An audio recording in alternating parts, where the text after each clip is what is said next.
Welcome, everyone. As the K. Mason Foundation, we are super proud to be hosting this webinar, and we thank you all for joining in and being part of today. To introduce myself, my name is Lauren Bright, and I'm the CEO at the K. Mason Foundation.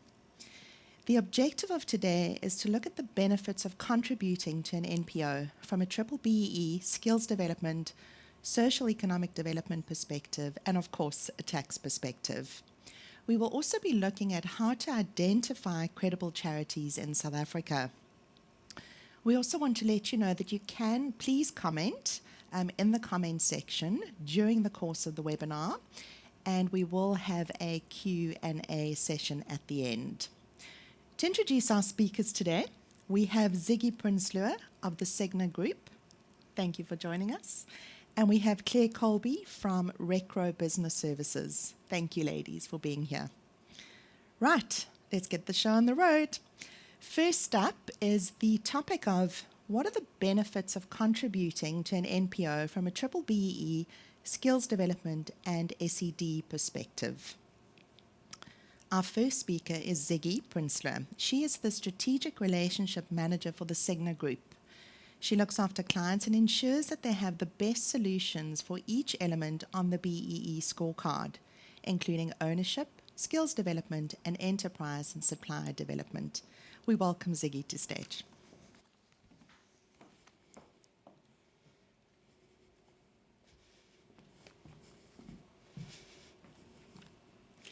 Good morning, and thank you for that introduction.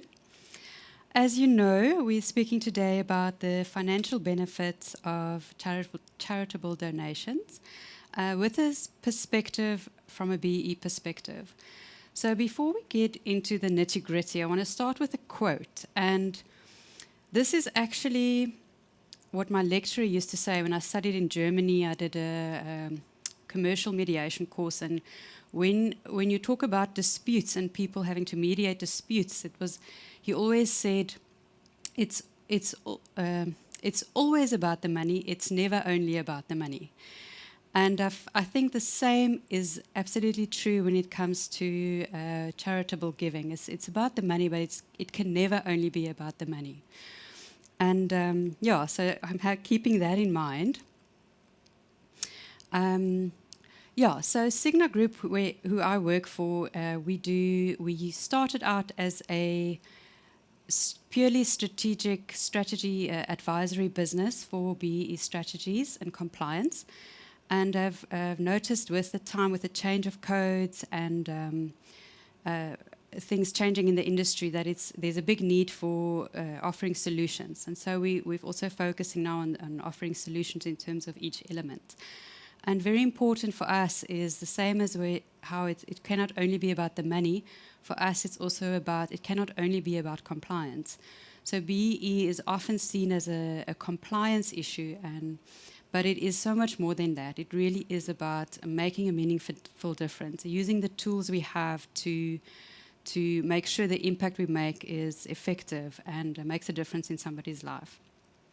So just as a starting point, when we talk about BEE, you may know that there's no legislative requirement for anybody to have a BEE certificate.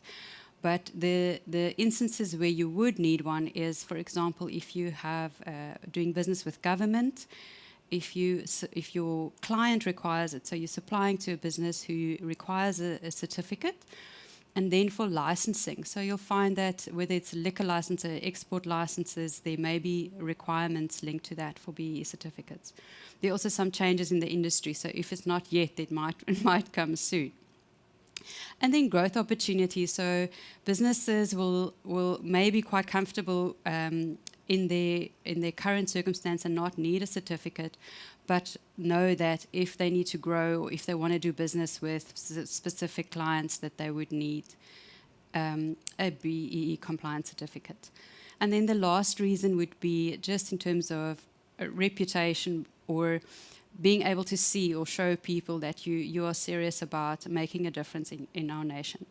So once you've determined that you need to be BEE compliant, the following criteria is very important to your approach and your strategy for your BEE compliance.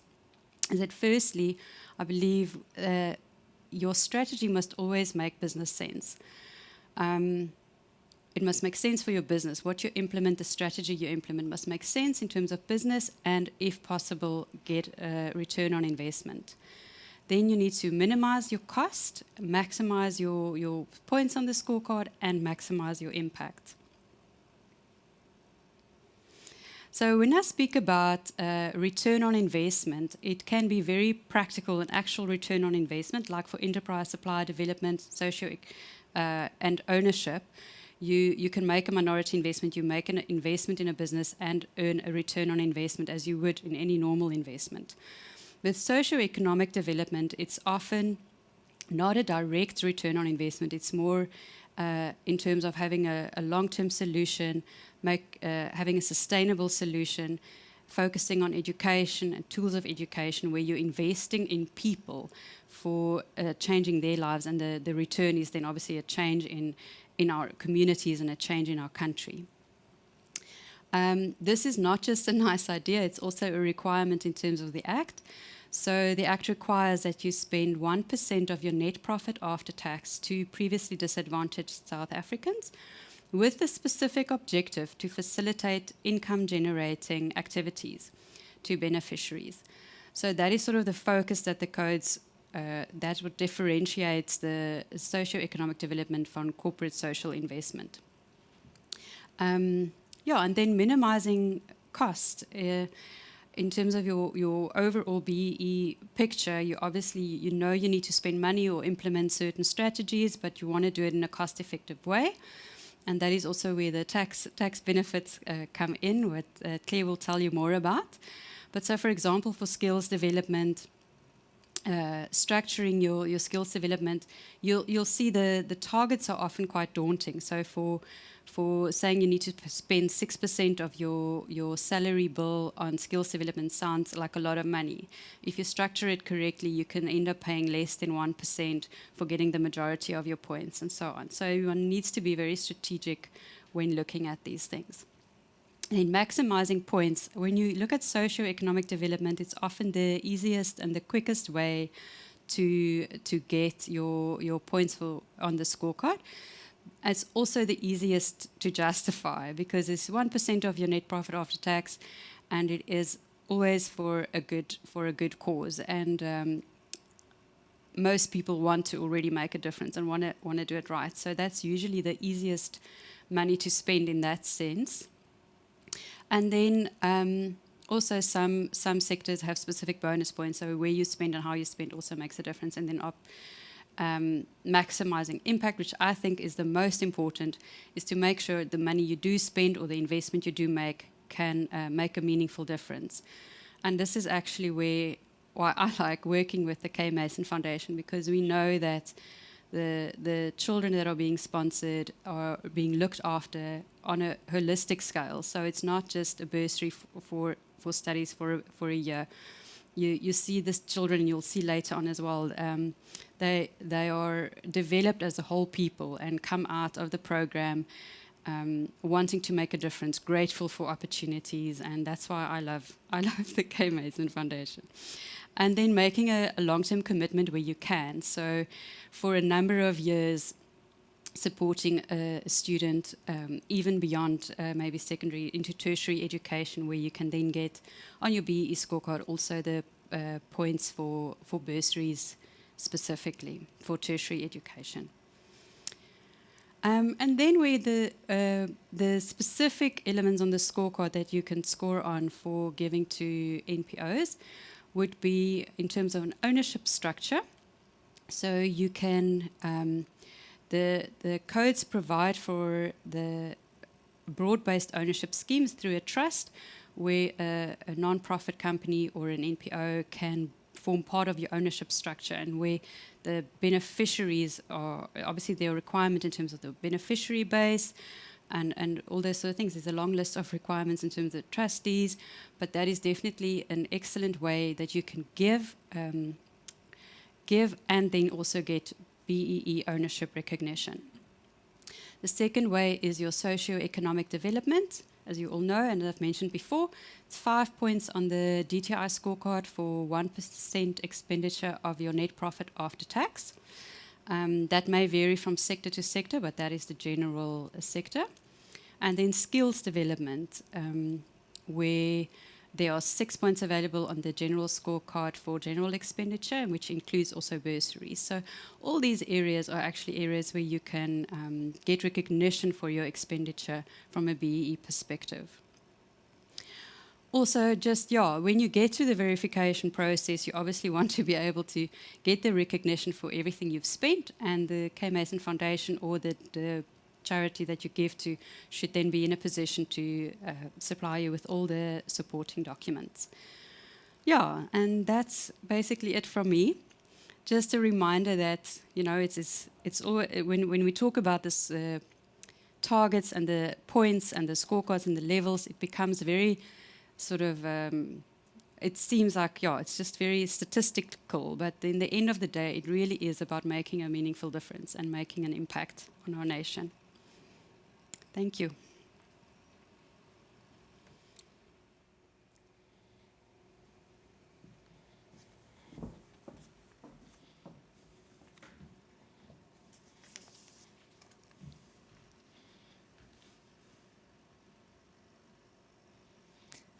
Thank you so much, Siggy. That was wonderful and very informative.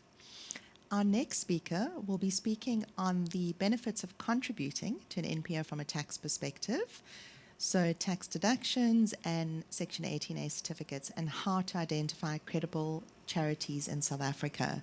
So Claire Colby is a director of Recro Business Services, and she's a chartered accountant, a registered auditor, and an accredited psycho-skills assessor with over 25 years experience.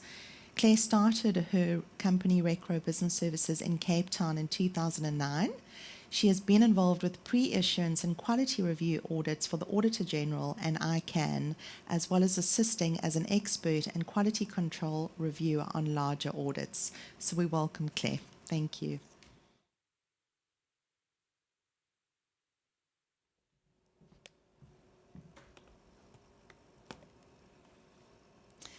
Thanks, Lauren, for the introduction. I'm going to be covering the advantages of donating to an NPO. A little bit about me. You've heard from Lauren, but just a bit more. I built my own business from scratch. I know what it's all about, and we believe in not only the compliance, but actually creating businesses that generate wealth. And I'm going to touch on one or two of those things, how NPOs can help you there. And I'm passionate about small businesses and about NPOs making a difference in this country. So what I'm going to cover is charitable giving budgets and spending wisely, very important today in terms of especially what's going on in the country and the world. What is a PBO, Section 18A advantages, and getting a return on your charity investment. So what is a charitable giving plan? So what we recommend, most people want to give back. I think it's inherently in us. You know, when you are blessed, you want to kind of bless other people. And social responsibility is an ethical theory that an entity, be it an organization or individual, has an obligation to act for society at large. So having an actual charitable giving plan has got quite a few advantages. If you've got a plan and make it part of your budgeting process in the beginning of the year, you say this is how much you're going to be giving to charity, and at that point, you know, suggesting that you actually choose the charities that you're going to be supporting. One, it's very good for your business to have a budget. And two, you can be guilt-free, because I know a lot of us are kind of asked throughout the year, throughout time, to give to this person, give to that person, and sometimes you're feeling guilty, and on the whim of the moment you want to give to something, and you don't actually know, is this person reputable and not. But you can actually say, okay, what, we've got a charitable giving plan, maybe next year we've got this in place. Having a charitable giving plan is amazing for staff motivation. Touching on what Ziggy said, it's not just about the money, especially for the younger generation. They are motivated by doing a bit more than just the purpose of their job. So What we do in our organization, we've got charities we give to monthly, but we've got money aside. If we're making a profit in that, a certain percentage goes to charity, and the staff actually get involved in choosing the charity and motivating why we want to actually donate to that charity. It's quite a team bonding thing. And of course, marketing, promotion. You're doing good, and Raymond Ackerman always said doing good is doing good for business. So there are some advantages there. So what is a registered PBO? PBO, NPC, NPO, all kind of the same thing. You want to be dealing with a reputable nonprofit. This is part of the spending wisely. So for a registered PBO, they have to go through quite a rigorous registration process with the Social Development Department. They have to have a proper constitution. They have to have objectives that and a whole lot of policies that outline exactly how they're going to get the money, how they're going to spend that money, and how they're going to actually be accountable for that money. Social Development has to approve them first, and then SARS has got to approve them on two different levels. Firstly, for the tax exemption, and secondly, if they want to be issuing Section 18As. There's a set list of what those charities can only do. So these charities as well that are registered PBOs, they have to be audited annually by a proper auditing firm. There's only 1,800 auditors in South Africa, so it's a rigorous audit that they have to undergo, and that involves making sure compliance and their controls is there, that the monies are spent properly. So if you're working with a registered PBO, you know that's your first level, that your money is actually going to be used for what it's actually intended. There are so many charities and organizations out there, but let's make sure your money is spent properly. So what is Section 18A? It's a part of the Tax Act, and basically what it means for if you've got a Section 18A and you're issuing these certificates, as I said, you need to be audited annually. The Section 18A donations can only be spent for the objectives of that charity. They can't be spent for anything else. So you know that your money is going directly to the purpose and the cause that the charity is saying that it's spent for. Part of that is, because they have to be audited, and the PBO has to submit this audit to SARS every single year. They submit all these certificates, and you know that you're actually going to get that deduction. It's a guarantee for you that your money is being spent correctly as the donor. Usually, also on this, every single NPO has to submit to Social Development every year, not only their tax compliance and their audited financial records.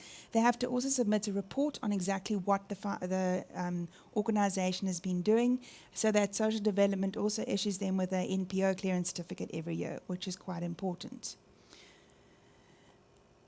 So the donor advantages of Section 18A are that you can donate up to 10% of your taxable income. That's if you're an individual or you're a business, except for lump sum payments on individuals. You can donate cash or property.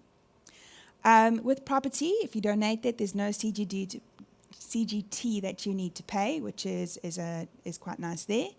But little warning here, if you're going to be donating to a organization that is not properly registered, you could actually find yourselves liable for 20% of donations tax. That is not a nice surprise to get. The other thing with donations, if you want to contribute more than 10%, you can roll that over to the next year. It could also be something that you use to incentivize staff. You have your chosen charity and you can maybe do a 50-50 with your staff or something like that. They can get that advantage every month as a reduction of their PAYE, as long as they've got the proper Section 18A certificates, and that's all in place there. The only caveat to that, it must be a charity that is in South Africa. Very, very important, before you are considering supporting an NPO, you need to do your research. You need to make sure that this is a legitimate business. You have to have a look at their board members, their leadership and staff, current and past donors, financial statements and founding documents, all of those things. Proof of registration, current tax clearance certificates. If they're not submitting their tax return and they're not submitting their Section 18A certificates and they're not up to date, SARS does a link between what you're submitting on your tax return, where you have to fill in the numbers of your certificates, and what they're submitting. And if that's not there, you're not going to get that deduction. So that's quite important. Then you want to have a look at their social media activity. Now, if you look on the KMF website, all the stuff is on their website, transparent and readily downloadable for you to check and see that this organization is totally compliant and your money going to this organization is safe and it's being used. Not only that, have a look at their social media activity. You see it's been actively used. You see the kids that are benefiting from the education and all the interventions and workshops that they do with them. So just a little bit on Section 18A certificates. They need to have a registration name, number, and contact details of the charity, all of that on there. They have to have the certificate number. That certificate number is linked. It's to the certificate that's sent through to SARS annually, and then the amount and the date and year of assessment on that to make it valid. So in conclusion, donating is the right thing to do for so many reasons. Charitable planning is motivational, beneficial to your business as a whole. And Section 18A, registrations dealing with a proper registered PBO, make sure that your money is spent wisely and it's making a proper difference in the country and in terms of what you care about, and that it's a tax advantage for you. So if you have any questions, please keep them coming on the chat box and we'll answer them a little bit later. Thank you very much.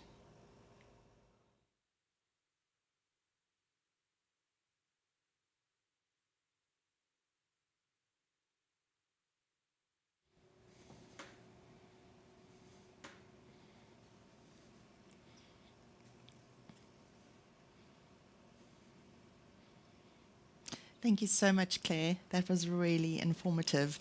So I'm going to chat a little bit about the K Mason Foundation. You've heard a little bit about what we do, but I thought I'll just give you an overview and summary of who we are. So we're an NPO that provides scholarships to senior scholars who have incredible drive, commitment, and potential. So we take that potential and we nurture it. And, you know, these are scholars who would normally not have the access to the education that they deserve. So we offer these scholarships in the Western Cape, and we support these scholars with excellent education and psychosocial support programs that really unlock that potential so that these scholars can go on to become tomorrow's leaders and change makers. So the K. Mason Foundation was founded in 1999 by novelist Richard Mason to eliminate the barriers to quality education for underserved children and to bridge the opportunity gap, which is one of South Africa's greatest challenges at the moment. To summarize our vision and our mission. So our vision is to ensure equal opportunities through quality education, thereby building a nation of leaders and achievers. Our mission is that we provide talented, underprivileged scholars in South Africa access to quality education, support and life opportunities that build tomorrow's leaders. Our approach, as Claire and Ziggy have mentioned as well, it's really a holistic approach. So it's not only to produce excellent academic results, but also for our scholars to uplift the communities in which they're from and to cultivate future leaders to build a better nation. So our holistic approach encompasses the following principles: a holistic assessment tool that establishes individual potential, an academic tutor program. Scholars must maintain a 65% academic average in all subjects. We offer extensive mentorship programs. Our latest mentorship program is the Catapult program, which is really to link up our scholars to global experts in the field that they wish to pursue in order to catapult them to success. Our various psychosocial development programs, life skills workshops, and of course, home support. If we look at the yearly scholar funding system that we have, it's 65,000 Rand to support a scholar annually, and that will cover the following items: mentoring, transport, uniforms, data and devices, which is obviously very crucial at the moment with the pandemic, stationery, workshops, school fees, and tutoring. So this infographic really sums up what we do. And what I really want to focus on in this infographic is the 3 pillars of how we run the K. Mason Foundation. These 3 pillars are based on joy, which I'm going to speak on after this, impact, and credibility. And I think credibility, both Claire and Ziggy have mentioned, what makes an NPO credible in South Africa. But in terms of joy, we think of the joy of giving. So the joy that the donor gets in giving and being part of building a scholar's future, but then also the joy of the scholar. Right, the joy of giving. Now, when we think of joy, I know some of you might be still sitting in your pajamas, and joy could be that first morning coffee that you've had. But joy obviously means various things to various people. But in this time of the pandemic, I think it's given us all a lot of time to really pause and reflect on our lives and reflect on why are we here. Let's talk a minute about philanthropy. Philanthropy can be broadly defined as the love for humankind. It is derived from the Greek word philos, which means loving, and anthropos, which means humankind. In the words of Timothy Pina, philanthropy is not about money. It's about feeling the pain of others and caring enough caring enough about their needs to help. Muhammad Ali once said, "Service to others is the rent you pay for your room here on earth." Mahatma Gandhi said, "The best way to find yourself is to lose yourself in the service of others." The smallest act of kindness is worth way more than the grandest intention, in the words of icon Oscar Wilde. So the benefits of giving, they are numerous. In fact, I think there's too many benefits to giving that will fit onto these slides, but I just want to hone in on about 4 of those. It really does transform your perspective, and there's no better way to adopt an attitude of gratitude than by asking yourself how to give back to the community. Helping others can make you realize just how much you have to be grateful for. It really fulfills your deepest human need. And as human beings, we innately realize the importance of giving back to society because it fulfills our deepest human need for connection and for community, and even for your own personal growth. Growth is one of those needs, as I've just said, but volunteering also fulfills our needs for contribution and significance, making us feel needed, unique, and helpful, and valued. Studies in America have shown that those that were donating, 68% reported that they felt physically healthier, 73% said that their stress levels decreased, and 89% said that they had an improved sense of overall well-being. And studies have also shown that longer lifespans are evident in seniors who volunteered regularly.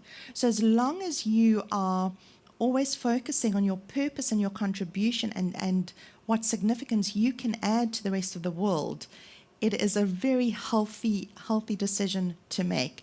And I always joke with friends and family and my team, and I say I will never ever stop contributing and serving, and I will work till the day that I die, because I really know that when you do what you love, you don't have to work a day in your life. And find the thing that you love doing, that you never ever want to stop doing. You never ever want to stop contributing and serving. So we are very proud to have Archbishop Desmond Tutu as our patron. And, he said this beautiful quote, ultimately our greatest joy is when we seek to do good for others. So I just want to quickly speak about one of the quotes we received from a donor, which I'm going to read. The K. Mason Foundation is an inspirational organization, especially in their response to the COVID pandemic, during which they have adapted their role and extended their support by offering practical help to scholars' families as well where needed. We love receiving the regular reports and hearing how the scholars are progressing, especially the one that we are sponsoring, and we are excited to know that these exceptional young people will be making positive contributions to the future of South Africa. So what we do is personal. The donor gets to walk a path with the scholar for as long as they wish, building a strong bond. The scholar knows that not only is this person investing in them financially, but that the donor cares for their emotional well-being and their ultimate success. The donor believes in the scholar, and it can often be that one person that believes in you that makes all the difference. So I will ask you today, what is your purpose? Is it knowing that someone else breathed easier because of you? Because of you, someone else has a hope and a future? You can change someone's tomorrow, and you can do it today. I want to introduce Jordan Rudge to all of you, and he's one of our Alumni 2020 scholars, and he's done exceptionally well. He's an absolute inspiration. When you see his video, you will realize what the K. Mason Foundation is all about. So he's now studying BA Accounting at the University of Stellenbosch, and his dream is to be the next Finance Minister of South Africa. And here's a picture of Jordan with Trevor Manuel, and he's put that out. I think he's told Trevor that he would like to be the next Finance Minister, and we totally believe that he will.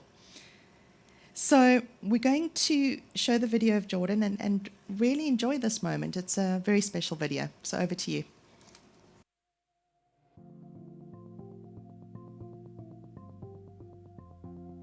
My name is Jordan Raj. I've been part of the K. Mason since 2016. I currently live in Retreat, Steenberg. I'm currently in my first year at Stellenbosch University studying BAc. As a child, growing up, I noticed that a lot of the children, there was a lack of role models. There was a lack of good role models. There was role models, but not for the good reasons. There was those role models who would influence you to drink, smoke, be involved in gangsterism and violence. Also, another challenge is definitely proper education. Before I was part of the KMF, I would say my life was as a narrow road because I didn't have as many opportunities as I have now. I allow myself to dream as big as I'm dreaming now because I was part of the K. Mason. Ever since I've joined the K. Mason, I've been able to dream bigger. But not only that, I've met some all-inspiring people, from meeting the finance minister, former finance minister, Trevor Manuel, to meeting some of the biggest CEOs in the country. And it's inspiring to hear from where they came from. It's relatable. Them telling their stories is telling me, I also have a shot at it as long as I put the work in. So I think the K. Mason allowed me definitely to dream bigger and think of way more opportunities and goals that I can achieve for myself. Education is definitely, if not the most important thing that not only us as South Africans but the whole world should focus on, because at the end of the day, without education, how else is the future going to learn about the past mistakes and the current affairs to improve in the future? So I think education allows us to think differently and to think of solutions to better not only this country but the entire world. There was a lot of initiatives. Definitely there was many workshops since I started in 2016. There's workshops about time management, workshops about just how to improve yourself, workshops about goals, social workshops, how to be more presentable, just how to be a better person. A lot of the workshops, I think it also helped me build a lot of confidence, building a better self-esteem for myself and for, I'm sure, a lot of other K. Mason scholars. There's also a great program called the Buddy System that allowed, people outside K. Mason to partner with current students. It's not a formal thing, it's a very much social thing where your buddy just takes you out and allows you to experience things that you wouldn't normally experience. For me, what I want for the KMF, the K Mason Foundation, is just to grow and expand and reach more people, you know. I want people I want people to want to be involved in the K Mason.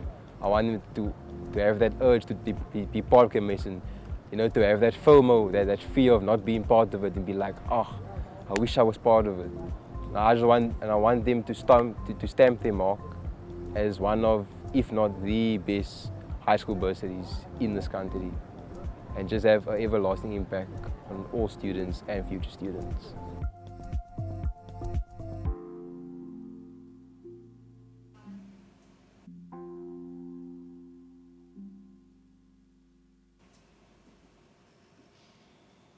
Well, I hope that you're all feeling inspired, encouraged, and motivated. I know that Jordan is just such an amazing scholar, and we have so many other scholars just like Jordan who are really going to be the phenomenal future of South Africa. So we've actually decided to field questions via email just to be able to allocate the right time towards those.